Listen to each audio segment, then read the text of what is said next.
the week of October 24th, and if the rumors are true, Sony is finally releasing their A7R Mark V. Now, if you ever used the A7R Mark IV for still photos, you'll know that the super high resolution sensor is an absolute dream. But it only shot video 4K 30. Now the Mark V is supposedly going to shoot 8K 30 frames per second. Since you're watching this video in 1080-60, you'll know that I like the look in this style video of 60 frames per second because it's more like a news broadcast and it's more lifelike and realistic. I'm not really trying to make anyone believe that they're watching a film right now. So I would love to see 8K 60 from this new camera, but we confidently can say we're probably not going to see that because it is a small sized full frame body, and the only other cameras that can do 8K 60 right now are the Z9, which has a large vertical grip size body, like twice the weight, twice the size, and the Canon R5C, which has a full active fan on it.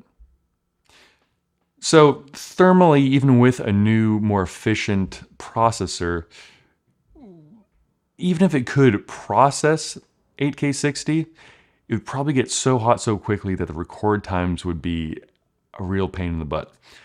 And if we know anything about YouTube, people love complaining about recording times, even if those recording times don't actually bother them. They just love to create clickbait videos saying how much they hate the so-and-so camera overheating after so-and-so time, even if they put it in an oven or a microwave or whatever.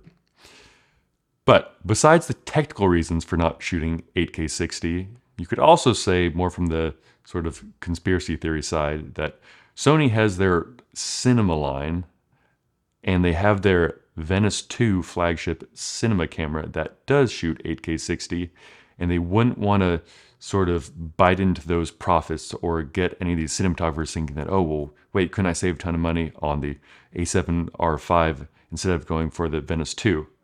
But in reality, I don't think there's any DP that's actually going to say, oh, you know what?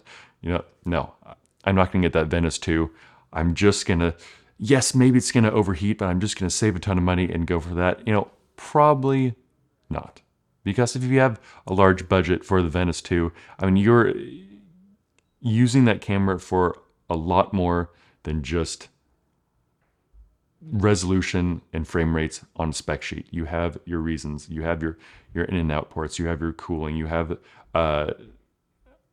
how strong the camera is, how resistant it is from damage versus a small little body. It has SDI ports. It has blah blah blah. So I don't think in reality any DP or high-end video producer would actually do that. But you know what? If you're in the board meeting of Sony and that question comes up, I wouldn't want to answer to it either. But that is the reason why I think the A7R V will not be shooting 8K 60 and stick to the 8K 30 rumors.